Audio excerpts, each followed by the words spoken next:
본문 말씀 스가랴서 7장 4절에서 10절입니다. 4절입니다. 만군의 여호와의 말씀이 내게 임하여 이르시되 온 땅의 백성과 제사장들에게 이르라. 너희가 70년 동안 다섯째 달과 일곱째 달에 금식하고 애통하였느냐. 그 금식이 나를 위하여 나를 위하는 것이냐. 너희가 먹고 마실 때 그것을 너희를 위하여 먹고 너희를 위하여 마시는 것이 아니냐. 예루살렘과 사면 성읍에 백성이 온전히 거주하며 남방과 평원에 사람이 거주할 때 여호와의 선지자들을 통하여 외친 말씀이 있지 않느냐 하시니라.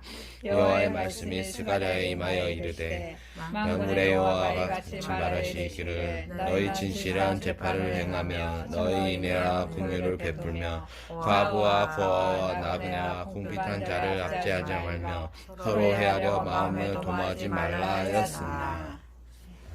누가복음 5장 29절에서 35절입니다. 29절입니다.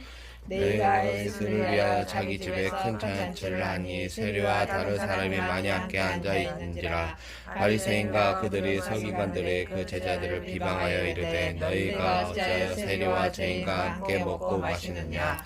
예수께서 대답하여 이르시되 건강한 자에게는 의사가 쓸데없고 병든 자에게는 쓸데가 있니. 내가 의인을 부러운 것이 아니요 죄인을 불러 회개하시려고 하노라. 그들이 예수께서 말때 요한의 제자는 자기 주시며 기도하고 바리새인들의 제자들도 또한 그러하되 당신의 제자들을 먹고 마시나이다. 예수께서 그들을 이르시되 혼인 잔치를 신랑과 함께 있을 때 너희가 그 손님으로 금식하게 할 수 있느냐. 그러나 그들의 신랑을 빼앗기리니 그날에 금식할 것이니라. 아멘. 고린도전서 9장 19절에서 27절입니다. 19절입니다. 내가 모든 사람에게서 자유로우나 스스로 모든 사람에게 종이 된 것은 더 많은 사람을 얻고자 함이라. 유대인들에게 내가 유대인과 같은 것은 유대인을 얻고자 하니요. 율법에 있는 자들이 내가 율법 아래에 있지 아니하나 율법 아래에 있는 자같이 된 것은 율법 아래에 있는 자들을 얻고자 하며 율법이 없는 자에게는 내가 하나님께 율법은 아니요 도리어 그리스도의 율법 아래에 있는 자가 율법 없는 자같이 된 것을 율법 없는 자들을 얻고자 함이라. 약한 자들에게 내가 약한 자와 같이 약한 자들을 얻고자 하며 내가 여러 사람에게 여러 모습을 본 것은 아무쪼록 몇 사람이라도 구원하고자 함이니 내가 복음을 위하여 모든 것을 행하고 복음에 참여하고자 함이라. 운동장에서 담비라는 자들을 달리지 못하고 오직 상을 받는 사람은 한 사람일 줄을 알지 못하느냐. 너희도 상을 받도록 이와 같이 달리지 마라. 이기기를 다투는 자마다 모든 일을 결제하니 그들은 썩을 승리하여 권고자 하느 우리는 썩지 아니할 것을 얻고자 하노라. 그러므로 나를 다름질하기를 향한 싸우기를 허공치는 것이 아니하며 내가 내 몸 정욕한 남에게 평가하는 바에 버려버린 자가 두려움이로다. 아멘. 본문 말씀 스가랴서 7장 4절에서 10절, 누가복음 5장 29절에서 35절, 고린도전서 9장 19절에서 27절 말씀으로 제목을 승리를 위한 삶, 승리를 위한 삶이라는 제목으로 은혜를 받고자 하겠습니다. 자, 첫 번째, 승리를 위한 삶은 공의를 행하는 것입니다. 공의, 옳은 것이죠. 승리를 위한 삶은 공의를 행하는 것입니다. 이 본문에서 스가랴의 그런 네 가지 메시지 중에 이 본문은 한 가지입니다. 스가랴 선지자는 금식에 대한 교훈 끝에 이 메시지를 선포하고 있습니다. 그래서 그는 과거에 이스라엘의 재난을 당했을 때 제정됐던 금식 제도가 포로에서 돌아온 지금에도 계속 지켜져야 하는지를 질문받았습니다. 이에 스가랴는 금식에 이스라엘의 형식적인 그런 정신에 문제가 있음을 제기하고 있습니다. 자, 그들의 금식이 하나님의 명령이나 회개의 표현이 아니라 스스로의 그런 종교적인 이기심을 충족시킬 목적으로 시행되어 왔다는 사실을 스가랴 선지자는 여기서 지적하고 있는 것입니다. 그래서 그 5절에 온 땅의 백성과 제사장들에게 이러한 너희가 70년 동안 5월과 7월에 금식하고 애통하였거니와 이 금식이 나를 위하여 참으로 나를 위하여 한 것이냐. 나를 위한 것이냐. 그들에게 닥친 그런 재난 때문에 금식했습니다. 재난 때문에 금식했습니다. 이러한 재난은 그들의 죄 때문에 그들에게 임하였습니다. 말하자면 그들의 금식의 원인은 그들의 죄인 것입니다. 만일 이러한 죄가 그들에게서 제거된다면 그때는 금식이 필요 없게 될 것입니다. 그러면 죄를 제거하는 방법은 무엇입니까? 승리를 위한 삶의 공의를 행하는 것입니다. 진실한 재판을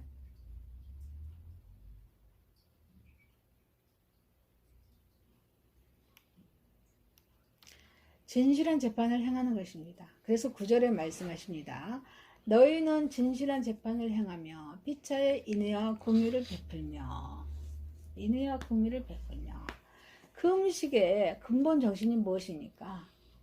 그것은 남에게 보이기 위한 하나의 종교적 행사가 아닙니다. 자신의 종교적인 자만심을 채우기 위한 종교적인 그런 공과도 아닙니다. 그 음식의 정신은 하나님의 사랑을 받은 자로서 내 육체적인 욕망과, 여러분 내 육체의 욕망이 많죠.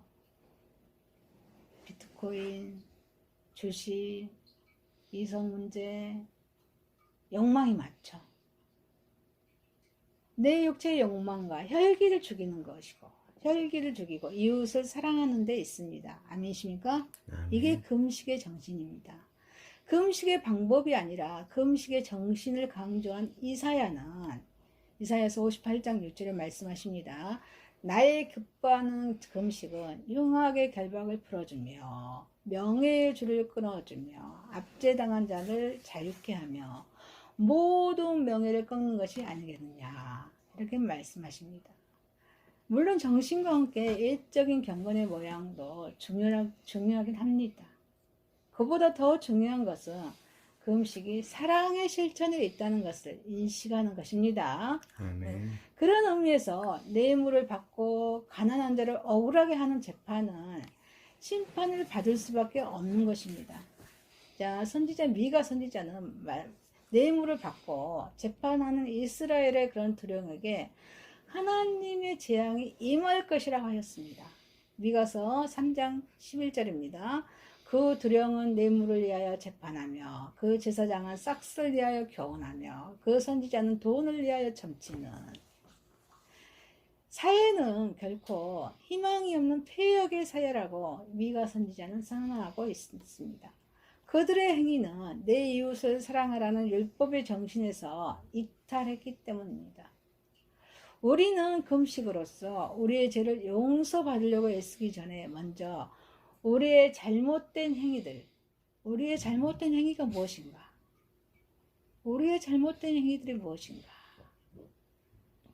잘못된 행위들을 시정하는 작업부터 해야 될 줄 믿습니다. 아멘. 이스라엘 백성들은 잘못된 행위에 대한 시정은 없이 금식만 하였기 때문에 오히려 이것이 하나님께 역겨웠습니다. 하나님의 진노를 한 원인이 되었던 것입니다.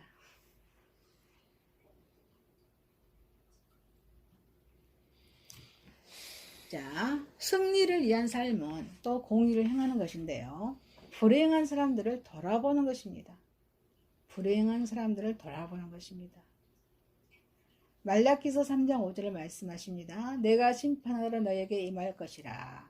고아와 가부를 압자야 나그네를 억울하게 하며 나를 경외치 아니하는 자들에게 속히 증거하리라.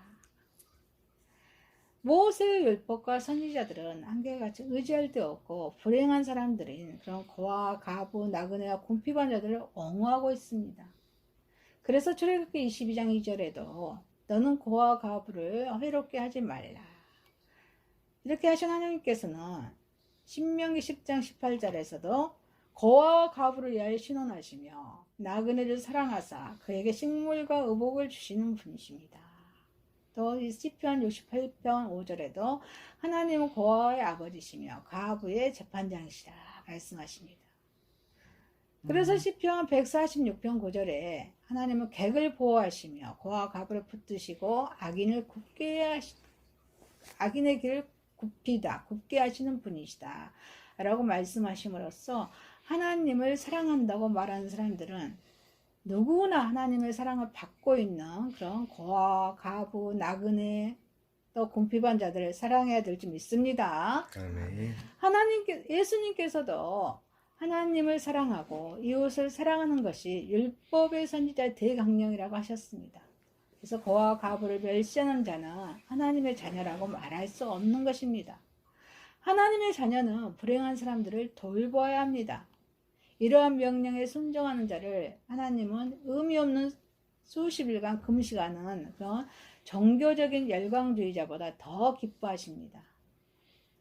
승리를 위한 삶은 공의를 행하는 것입니다. 이웃을 해하려고 거짓 증거 말하지 않는 것입니다. 이웃을 해하려고 거짓말하지 않는 것입니다. 출애굽기 20장 16절에 내 이웃을 해하려고 거짓 증거하지 말지니라. 이 증은 큰 죄악입니다. 그래서 열왕기상 21장 13절에 건달 2명이 들어와서 그런 나봇의 맞은편에 앉더니 백성들 앞에서 나봇에 대해 고소하면서 말했습니다. 나봇이 하나님의 왕을 저주했다. 그러자 사람들은 나봇을 성 밖으로 끌고 나가서 돌로 쳐 죽였습니다. 여기에서 재판장에게 증인들의 그런 거짓말로 인해서 이 나봇이 무죄하지, 죄가 없는데 무죄한 자가 죽임을 당한 경우를 소개하고 있습니다.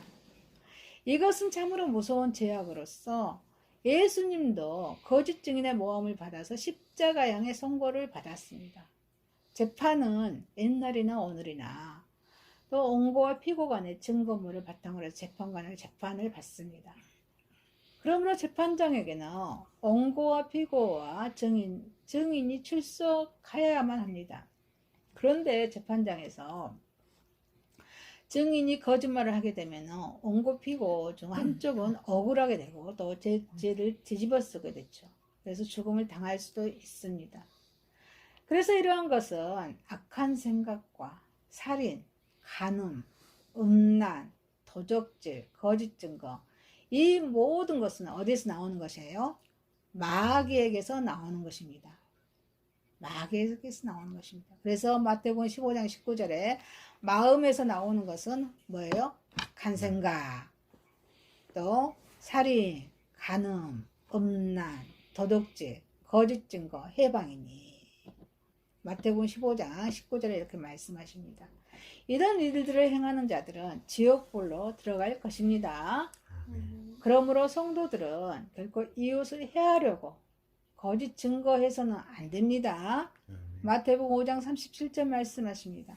오직 너희 말이 옳다 아니다 아니라 하는 이에서 지나는 것은 악으로부터 나느니라.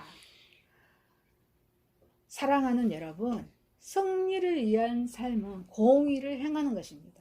아니십니까? 아멘. 이웃을 해하려고 거짓말하지 않는 저와 여러분이 되시기를 소망합니다. 아멘. 두 번째입니다. 승리를 위한 삶의 죽은 종교와 산 종교입니다. 승리를 위한 삶의 죽은 종교와 산 종교입니다. 이 바리새인과 서기관들은 예수님의 제자들이 먹고 마시는 일에 대해서 시비를 건 것에 네이 마태죠. 마태의 집에서 이 시비를 겁니다. 네이는 예수님의 제자가 된 후에 그의 동료들과 친구들에게 예수님을 소개하기 위해서 자기 집에서 큰 잔치를 베풀고 예수님을 초청했던 것입니다. 그런데 이 잔치 자리에 바리새인과 서기관들이 나타납니다. 그래서 예수님과 그의 제자들을 비난합니다. 여기서 우리는 예수님과 바리새인들 사이에 가치관과 인간과 그리고 종교 간의 그런 차이를 발견할 수가 있습니다. 승리를 위한 삶의 죽은 종교와 산 종교입니다. 가치관의 차이입니다. 낡은 고정관념, 획일적인 사고입니다. 30절에 너희가 어찌하여 마시느냐. 33절에 요한의 제자는 먹고 마시나이다. 바리새인과 서기관들은 이러한 도전 속에서 우리는 먼저 그들의 낡은 고정관념과 그런 획일적인 사고방식의 병폐를 발견하게 됩니다. 그들은 장소와 정원 같은 것을 추호로 고려하지 않습니다. 그래서 다만 그런 세리는 이렇게 돈을 많이 걷어들이는 사람이잖아요. 세금을 착취하는 사람이잖아요. 그때가 인식이 안 좋았죠. 세리와 죄인을 기피하고 정지하는 독성적인 그런 고정관념에 사로잡혀 있었습니다. 그래서 예수님과 그 제자들의 행위를 세리요원과 바리새인의 그런 행위의 기준을 평가하려는 그런 획일주의자가 한결같이 변함이 없이 자기 생각도 밀고 나가는 것이죠. 그런 획일주의적 사고방식을 가지고 있었습니다. 그래서 그들의 독선적인 그런 고정관념이나 독선적인 그런 획일적인 그런 사고는 타락한 의식주의적 종교들에게서 두드러지게 나타나는 하나의 특성입니다.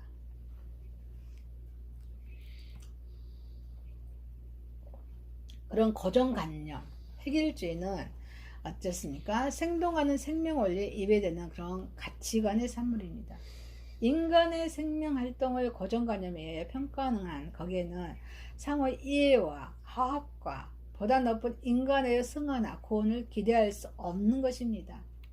다양한 생명활동을 획일적인 사고방식으로 규제하고 평가하려는 것처럼 아니라고 위험한 독선 또한 있을 수가 없습니다.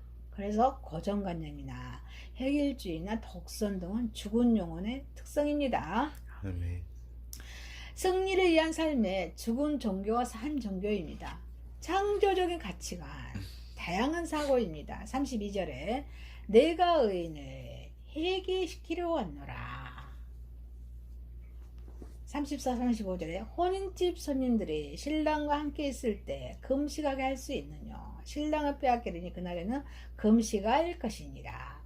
바리새인들의 도전에 대해서 이렇게 예수님께서 대답하신 그의 말씀 속에는 인간 생명의 그런 전염성과 회개한 영혼에 대한 축복, 그리고 다양하고 자유로운 그런 가치관이 들어 있습니다.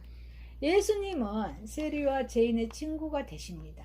그래서 그들의 영혼 속에 자기의 생명의 존엄을 일깨워주고 그 죄에서 그들의 속량 구원시켜 주시고 또 새로운 창조적 가치를 갖게 하셨습니다.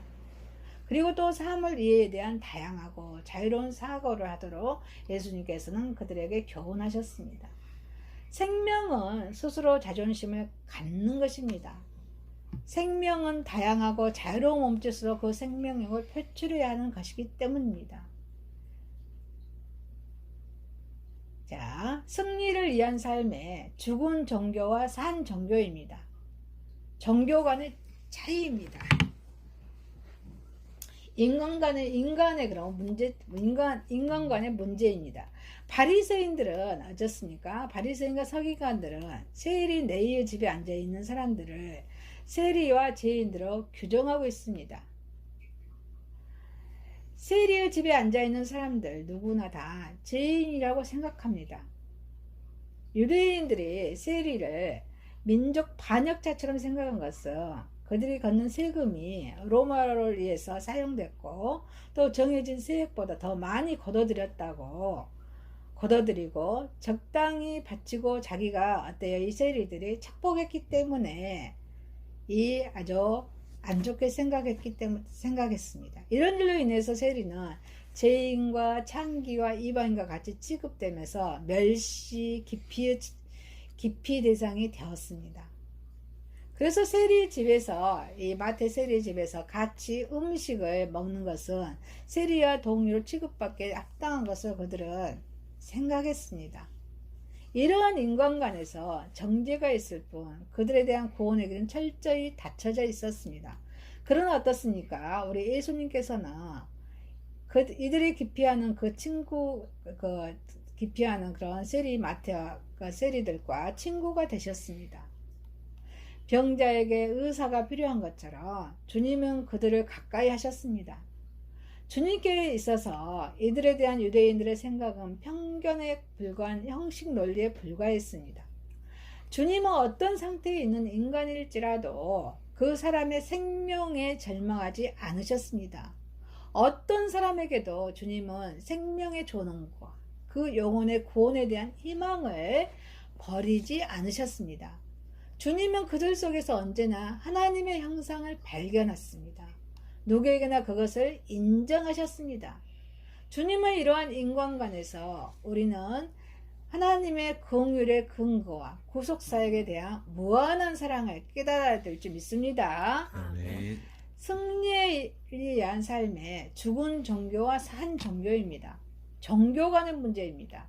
종교가 그 생명력을 잃으며 인간 생명에 대한 사랑과 그 구원보다 교권의 강점과 물질적인 탐욕을 적고 인간의 존엄과 생명의 자유를 억압하는 종교적 의식의 형식 논리가 강하답니다. 거기에는 인간의 자유와 평등 그리고 인간성의 개발이라는 종교 본래 생명력을 잃어버리게 됩니다. 그리고 독성과 이선의 나락으로 빠지게 됩니다. 그러나 우리 예수님의 복음은 포로된 자에게 뭐예요? 자유를, 또 눈먼 자에게 보게함을, 억압받는 자에게는 해방을, 그리고 가난한 자에게는 진리의 소유를 하게 하는 능력을 공급하신다고 말씀하고 있습니다. 그래서 그들에게 이대한 생명의 존엄을 깨닫게 합니다. 자유로운 생명, 그것은 살아있는 종교가 추구하는 처음과 마지막입니다. 사랑하는 여러분, 승리를 위한 삶의 죽은 종교와 산 종교입니다. 고정관념, 해결주의, 독선 등 죽은 영혼의 특성을 타파하고 예수님의 복음인 이대한 생명의 존엄을 선포하는 저와 여러분이 되시기를 주님의 이름으로 소망합니다. 아멘. 세 번째입니다. 승리를 위한 삶입니다. 사도 바울은 이 본문에서 복음을 위해서 자신의 각오와 그러한 열심히 피력합니다. 그는 진실을 다름질하는 선수로 비유하면서 결승점을 향해 힘껏 달리고 있다고 표현하였습니다. 이 바울은 바로 성도의 삶의 표현한 것이기도 합니다. 성도들은 항상 영적인 긴장 상태에 있어야 합니다. 나태함으로 인해서 자신의 삶에 대한 목표를 상실하거나 곁길로 나아가서는 안 될 것입니다. 아멘. 승리를 위한 삶입니다. 승리를 위한 삶을 살기 위해서는 뚜렷한 목표를 정해야 합니다. 26절입니다. 그러므로 내가 다름질하기를 향방 없는 것 같지 아니하고 싸우기를 허공을 치는 자 같지 아니하며. 바울은 자신의 삶의 다름질에 비유하면서 그 다름질은 분명히 목적하는 바가 있음을 강조했습니다. 이는 성도의 삶에도 적용할 수 있는 고백입니다. 바울의 시대에는 올림픽 경기가 있었고 또 이스듬이라는 경기도 있었습니다. 이 고린도 사람들에게는 이스듬이와 경기가 더 친숙해졌던 것 같습니다. 아무튼 그 경기가 한 종목으로 시행되었던 달리기는 다른 종목보다 결승점이 분명한 것이었습니다. 선수가 아무리 빠르게 달린다 해도 결승점이 아닌 다른 곳으로 달려서는 상 받을 수 있어요? 없습니다. 바울이 비유적으로 표현한 성도의 삶도 이와 유사하다고 볼 수 있습니다. 하나님을 믿고 신앙생활을 시작하는 것은 누구나 비슷합니다. 그 과정과 후에 주어질 상급에는 너무나 큰 차이가 있습니다. 시작은 좋았으나 그 목표점을 잘못 찾아서 멸망한 사람이 있는 것입니다. 사람의 일을 성경에서는 여러 찾아볼 수 있는데, 자 여러분, 우리 구약과 구약에 사울이 있죠. 사울은 어떻습니까? 말로가 시작은 좋았으나 끝은 어때요? 끝은 바로 이제 하나님 떠나죠. 그리고 신약에 가룟 유다 있습니다. 가룟 유다가 대표적인 인물들입니다. 사울왕은 처음에는 열심도 있었고 백성들로부터 신앙과 존경을 받습니다. 그렇지만 끝내는 교만으로 인해서 하나님으로부터 버림을 받습니다. 가룟 유다였습니까? 예수님 12제자 중에 가룟 유다죠.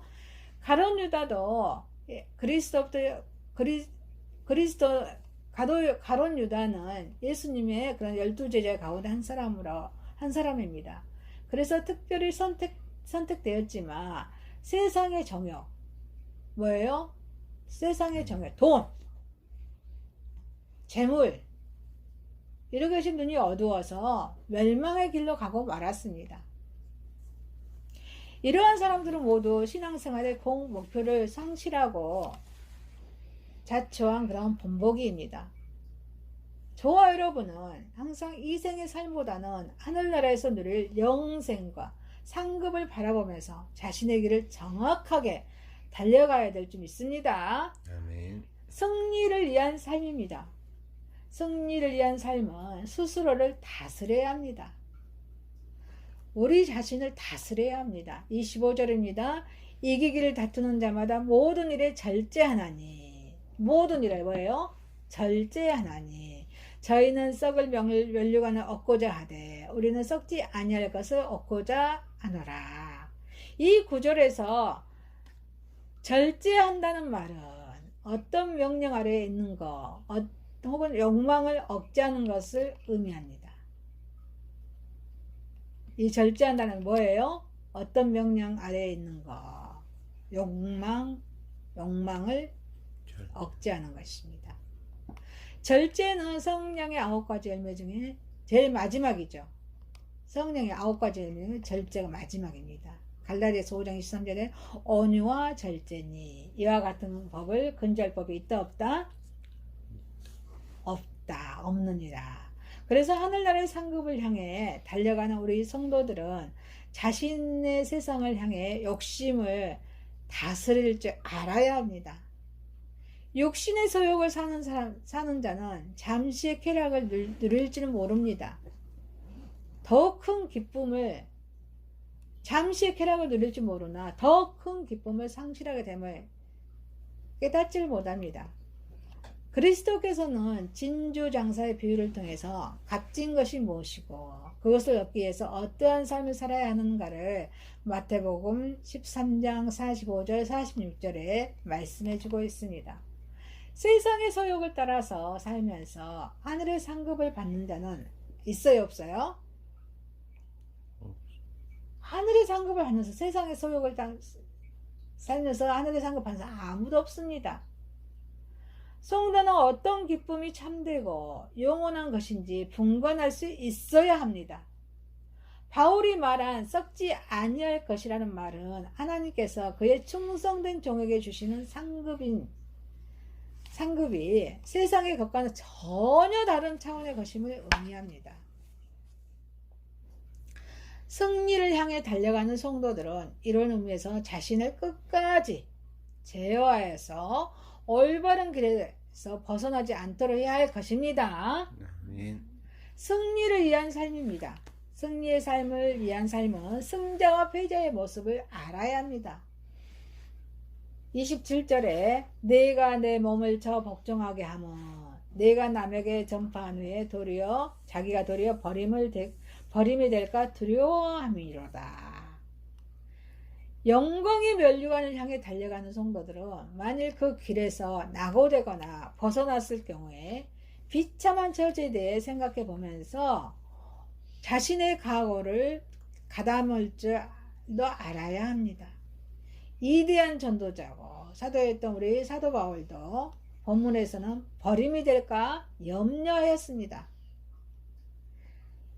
이 바울은 주를 따라가는 길이 얼마나 어려우며 힘든 것인가를 반영하는 그런 고백입니다. 그러나 그렇다고 해서 일찌감치 포기해서는 안 될 것입니다. 아멘. 예수님 안에서 우리는 이미 승리한 자들입니다. 아니십니까? 아멘. 하늘나라에서 하나님으로부터 직접 칭찬과 위로를 듣게 될 때 확신해야 합니다. 성령님께서는 주님의 백성들 하여금 승리하도록 도우실 것입니다. 그래서 요한복음 16장 13절에 진리의 성령이 오시면 그가 너희를 모든 진리 가운데로 인도하시리니 그가 스스로 말하지 않고 오직 들은 것을 말하며 장래일을 너희에게 알리시리라. 이렇게 말씀하십니다.